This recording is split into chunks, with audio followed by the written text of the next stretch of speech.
নমস্কার, আমি গোবিন্দ দেব গোস্বামী। দেববাণী অ্যাস্ট্রোলজিতে সবাইকে স্বাগত জানাই। আজকের আলোচনার বিষয়বস্তু হচ্ছে মূলত কন্যা রাশির জাতক জাতিকাদের ডিসেম্বর 2024 কেমন যাবে, তাদের শরীর স্বাস্থ্য কেমন থাকছে, মন মানসিকতা কেমন থাকবে, তাদের আর্থিক উপার্জন, সঞ্চয় আর দাম্পত্য জীবন, বিবাহ, প্রেম আর যাবতীয় কিছু কেমন থাকছে সে সম্বন্ধে সম্যকভাবে পুঙ্খানুপুঙ্খ এবং খুব ছোট্ট আকারে একটা বর্ণনা দিতে চলেছি।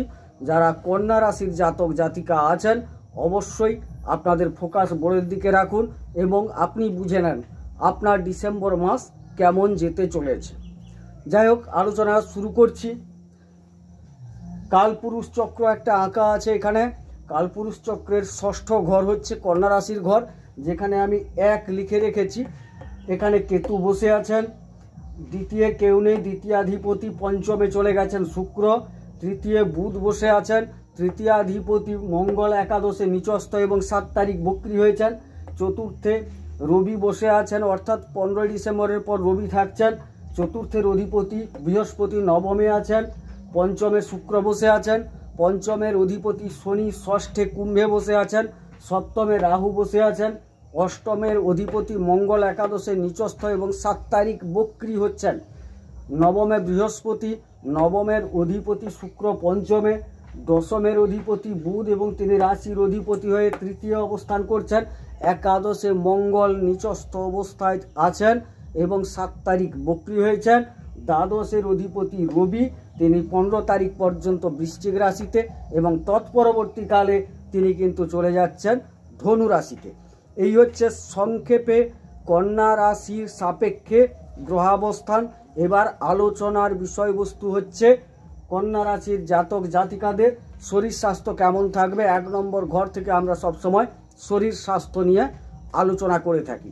এখানে দেখা যাচ্ছে কন্যা রাশি অধিপতি বুধ তিনি তৃতীয় চলে গেছেন এবং রাশিতে কেতু বসে থাকার সুবাদে আপনাদের ত্বক সংক্রান্ত, চামড়া সংক্রান্ত কিছু সমস্যা দেখা দিতে পারে। দ্বিতীয়ত, যাদের পুরনো কিছু রোগ বা গুপ্ত রোগ আছে সেগুলো কিন্তু যথারীতি ডিসেম্বর মাসে থাকছে এবং স্থায়িত্ব লাভ করছে। সুতরাং কন্যা রাশির যারা জাতক জাতিকা আছেন তাদের অবশ্যই পরামর্শ দেব যে আপনারা সবসময় ডাক্তারের সান্নিধ্যে থাকুন, আপনি ডাক্তার দেখান এবং আপনার শরীর নিয়ে চিকিৎসকের পরামর্শ মতো আপনি চলুন, তাতে আপনি অনেকটা উপকৃত হবেন। দ্বিতীয় ঘর, যেখান থেকে আমরা সঞ্চয়, ব্যাংক, সম্পদ ইত্যাদি আমরা আলোচনা করে থাকি, সেই দ্বিতীয়ের অধিপতি কিন্তু পঞ্চমে কোণে জায়গা পেয়েছেন। কোণকে আমরা লক্ষ্মী স্থান বলে থাকি। সুতরাং সেই নিরিখে যদি বিচার করা যায় তবে দেখা যাচ্ছে যে কন্যা রাশির জাতক জাতিকাদের ডিসেম্বর মাসে কিন্তু একটা প্রবল সঞ্চয় যোগ দেখা যাচ্ছে।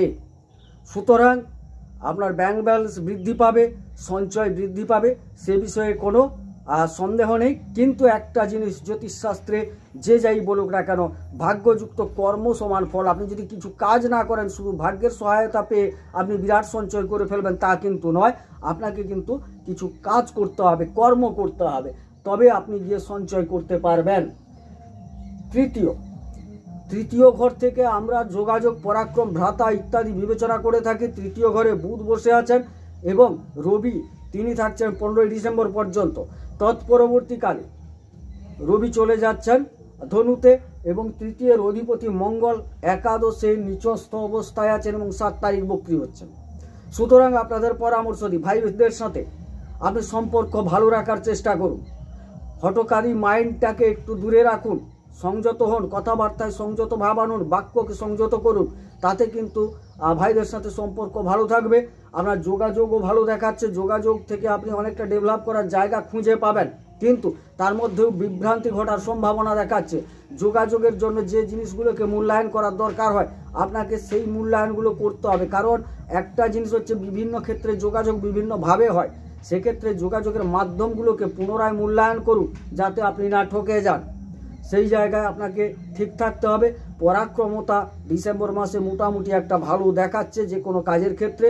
সুতরাং আপনাকে কিন্তু সঠিক পথ অবলম্বন করতে হবে, বাক্য সংযম রাখতে হবে, ভাইদের সাথে একটা সম্পর্ক বজায় রাখার চেষ্টা করতে হবে।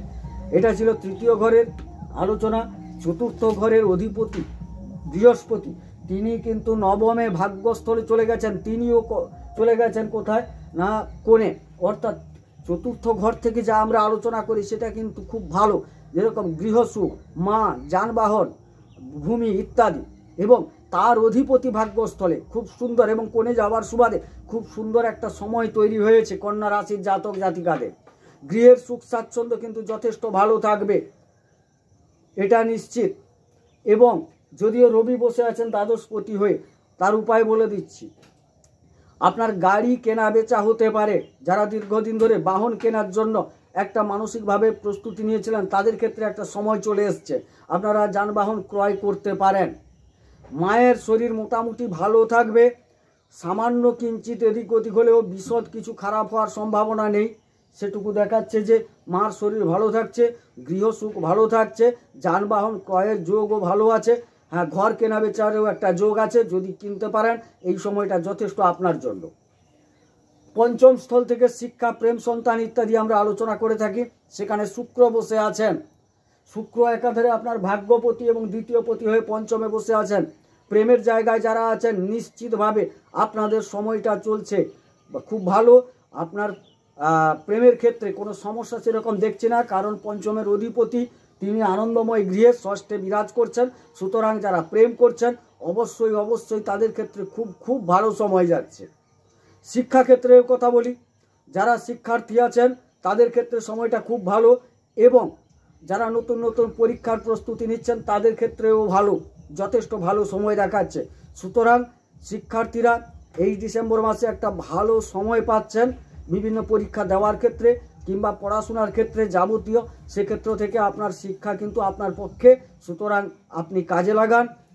যারা শিক্ষার্থী আছেন তাদের বলবো সুযোগটাকে কাজে লাগান, নতুন নতুন এক্সামে বসুন, তাতে কিন্তু আপনি সুফল পাবেন। সন্তান যারা নিতে চাইছেন অবশ্যই সন্তান নেওয়ার যোগ আছে, তবে সেক্ষেত্রে একটু বলবো কোনো ডাক্তারের পরামর্শ গ্রহণ করা আপনার কিন্তু কর্তব্য। আদারওয়াইজ সন্তান নেওয়ার ক্ষেত্রে কোনো রকম বাধা আমি দেখছি না। ষষ্ঠ স্থলে রিপু, ঋণ, রোগ, শত্রু ইত্যাদি বিবেচনা করা হচ্ছে। সেখানে শনিদেব বহুদিন পরে মার্গী হয়েছেন। সুতরাং আপনার শত্রু যারা ছিল তারা অবশ্যই অবশ্যই অবদমিত হবে।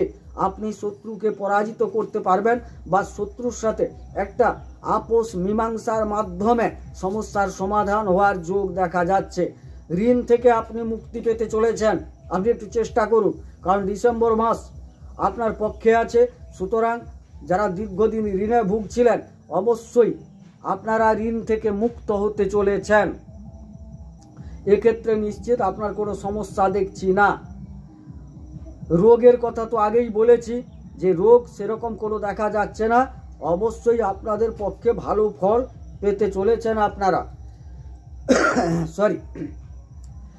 সপ্তম স্থলে রাহু বসে আছেন, যেখান থেকে আমরা দাম্পত্য এবং বিবাহ বিচার করে থাকি। দাম্পত্য এবং বিবাহ এগুলো আমরা সাধারণত বিচার করে থাকি। এবারে সপ্তমে রাহু, সপ্তমাধিপতি নবমে। সুতরাং দাম্পত্য ক্ষেত্রে সামান্য ছোট ছোট বেশ কিছু ইগো তৈরি হলেও বৃহস্পতি কিন্তু সেগুলোকে নিরসিত করে ফেলবেন, সে বিষয়ে কোনো চিন্তা করার দরকার নেই। সুতরাং দাম্পত্য জীবন এক প্রকার ভালোই দেখাচ্ছে আপনার ক্ষেত্রে, দাম্পত্য সমস্যা থাকছে না। যারা ব্যবসা করছেন ব্যবসা ক্ষেত্রে কিঞ্চিত সমস্যা পরিলক্ষিত হয়। যারা ব্যবসায় আছেন তাদের বলবো আপনার কন্ট্রাক্ট ফেল ঘটিয়ে দিতে পারে রাহু, মাল ড্যামেজ করিয়ে দিতে পারে, ব্যবসার মুখটাকে সুইং করিয়ে অন্যদিকে নিয়ে চলে যেতে পারে। সেক্ষেত্রে বলবো একটু সাবধান থাকুন। যদিও বৃহস্পতি ভাগ্যস্থলে বসে আছেন, তথাপি রাহু থাকার সুবাদে আপনার ব্যবসাকে একটু টালমাটাল পরিস্থিতির দিকে নিয়ে যাবে। সুতরাং আপনাকে সচেতন থাকতে হবে। আমি উপায় বলে দেব আপনাদের, কিভাবে আপনি এখান থেকে বেরিয়ে আসবেন সেটা আমি বলে দেব। অষ্টম মারক স্থান, পরিবর্তন স্থান, তার অধিপতি মঙ্গল, তিনি একাদশে নিচস্থ এবং 7 তারিখ যেহেতু বক্রী হচ্ছেন, আপনাকে বলবো যে আপনি ড্রাইভিং এই জাতীয় কাজগুলোকে সাবধানে করুন। যারা ভ্রমণ করেন বিভিন্ন কাজের প্রয়োজনে একটু সাবধানতা অবলম্বন করা ভালো আপনার ক্ষেত্রে। আপনার মধ্যে একটা পরিবর্তন দেখা যাবে। যে পরিবর্তনটা আপনার পক্ষে আসুক সেটা আপনাকে করতে হবে, অর্থাৎ খারাপটাকে বর্জন করে ভালোটাকে পক্ষে নেওয়ার জন্য মানসিকভাবে তৈরি হতে হবে আপনাকে। নবমে বৃহস্পতি বসে আছেন, নবমাধিপতি শুক্র পঞ্চমে, এবং বৃহস্পতি শুক্রের ওপর পূর্ণ নজর রেখেছেন। সুতরাং আপনার ভাগ্য যথেষ্ট আপনাকে সহযোগিতা করবে ডিসেম্বর মাসে। সুতরাং সেই সহযোগিতাকে আপনাকে কাজে লাগাতে হবে। ভাগ্যের সহায়তা অপর্যাপ্ত পেতে চলেছেন, কারণ নবমের অধিপতি পঞ্চমে চলে গেছেন এবং নবমে বৃহস্পতি, একটা বিরল যোগ তৈরি হয়েছে কন্যা রাশির জাতক জাতিকাদের। সুতরাং ভাগ্যের সম্পূর্ণ সহযোগিতা আপনি পাবেন এবং সেটাকে যদি কাজে লাগাতে পারেন অবশ্যই আপনার বিবিধ দিক থেকে আপনি কিন্তু উপকৃত হবেন। দশমের অধিপতি বুধ এবং তিনি রাশির অধিপতি হয়ে তৃতীয়, কর্মস্থল দশম থেকে বিবেচনা করা হয়। সেক্ষেত্রে বলবো কর্মস্থলে বেশ কিছুটা ছোটোখাটো ঝামেলা তৈরি হওয়ার সম্ভাবনা দেখাচ্ছে।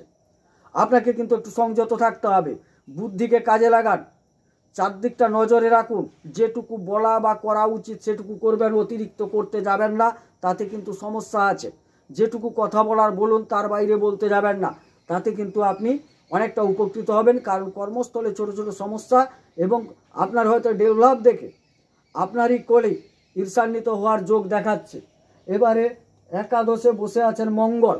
একাদশে মঙ্গল উপার্জন স্থল, সেখানে মঙ্গল নিচস্থ এবং 7 তারিখ যেহেতু বক্রী হচ্ছেন, আপনার একটা উপার্জনের ক্ষেত্রে যতটা প্রত্যাশা নাও করতে পারেন, যদিও মঙ্গল একাদশে সব গ্রহই ভালো ফল দেন, কিন্তু যেহেতু তিনি নিচস্থ এবং পরবর্তী ক্ষেত্রে বক্রী হচ্ছেন, সেক্ষেত্রে কিন্তু একটু উত্থান পতনের সম্ভাবনা দেখাচ্ছে। কারণ আপনার রাশিতে কেতু বসে আছে। যাই করুন না কেন অসন্তোষ একটা থাকবে। আপনার হয়তো প্রত্যাশা ছিল অনেক বেশি উপার্জন করবেন, কিন্তু ততটা করতে পারছেন না। কিন্তু উপার্জন আপনার হবে, কিন্তু প্রত্যাশা অনুযায়ী আপনি উপার্জনটা করতে পারবেন না।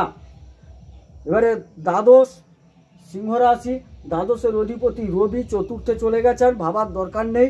হ্যাঁ, কিছু ব্যয় হবে অবশ্যই, কিন্তু যাই ব্যয় হোক না কেন তাতেও আপনাকে দেখা যাচ্ছে যে কন্যা রাশির জাতক জাতিকাদের সঞ্চয় যোগ ডিসেম্বর মাসে দেখাচ্ছে। সুতরাং যারা কন্যা রাশির জাতক জাতিকা আছেন অবশ্যই ডিসেম্বর মাসকে কাজে লাগান, দেখবেন আপনি অনেক বেটার ফল পাবেন, অনেক বেটার ফল পাবেন। হ্যাঁ, আপনাকে বলবো না আপনি কোটিপতি হয়ে যাবেন, এ কথা ভুল কথা, তবে যে অবস্থার মধ্যে আপনি চলছেন তার থেকে অনেকটা ভালো ফল পেতে চলেছেন, এটুকু জোর গলায় বলা যাবে। যাই হোক, এবারে একটু উপায় বলে দিই, সমাধানগুলো বলে দিই।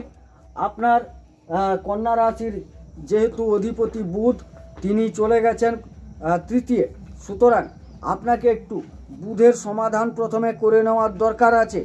সেক্ষেত্রে বলি, প্রিয়ঙ্গু কলিকা শ্যামং রূপেণ প্রতিমং বুধম সৌম্যং সর্বগুণোপেতং নমামি শোষেনা সুতম। এই মন্ত্রটি বলে বুধকে প্রণাম করুন, তাতে কিন্তু আপনি অনেকটা উপকৃত হবেন। এবং সপ্তমে রাহু বসে আছেন, সেই রাহুকে সন্তুষ্ট করুন। অর্ধকায়ং মহাঘোরং চন্দ্রাদিত্য বিমর্দকম সিংহিকায়া সুতং রৌদ্রং তং রাহুং প্রণমাম্যহম। এই মন্ত্রটি বলে রাহুকে প্রণাম করুন এবং মঙ্গলকে একটু সন্তুষ্ট করুন, মঙ্গলকে প্রণাম করুন, তাতে কিন্তু উপকৃত হবেন। ধরণী গর্ভ সম্ভূতং বিদ্যুৎপুঞ্জ সমপ্রভম কুমারং শক্তিহস্তঞ্চ লোহিতাঙ্গং নমাম্যহম। এই বলে মঙ্গলকে প্রণাম করুন, তাতে দেখবেন আপনার ডিসেম্বর মাস আপনার পক্ষে যাচ্ছে। এই ডিসেম্বর মাসে আপনি কিন্তু যে গ্রহাবস্থান সেখান থেকে অনেকটা লাভবান হতে পারবেন। যাই হোক, সবাই সুস্থ থাকুন, সুন্দর থাকুন। এটা হচ্ছে একটা গোচর ভিত্তিক আলোচনা, কোনো নির্দিষ্ট জন্মকুণ্ডলী ধরে আলোচনা নয়। সেক্ষেত্রে যে পুরোটাই আপনার সাথে মিলবে তা নয়, কারণ বিভিন্ন মানুষের জন্মকুণ্ডলী বিভিন্ন রকম থাকে, কিন্তু এই গোচরের ফল একটা পাবেন কন্যা রাশির জাতক জাতিকারা, এটা কিন্তু নিশ্চিত। আরও বলে রাখি, আমি একদম নতুন চ্যানেল খুলেছি, একদম সদ্য খোলা চ্যানেল। সুতরাং যারা দেখছেন তাদের বলবো, যদি আলোচনা ভালো লাগে অবশ্যই আমার চ্যানেলটিকে একটু সাবস্ক্রাইব করুন এবং লাইক করুন, যাতে আমি উৎসাহ বোধ করতে পারি। যাই হোক, সবাই সুস্থ থাকুন, সুন্দর থাকুন, ঈশ্বর সকলের মঙ্গল করুন। মঙ্গল হোক। নমস্কার।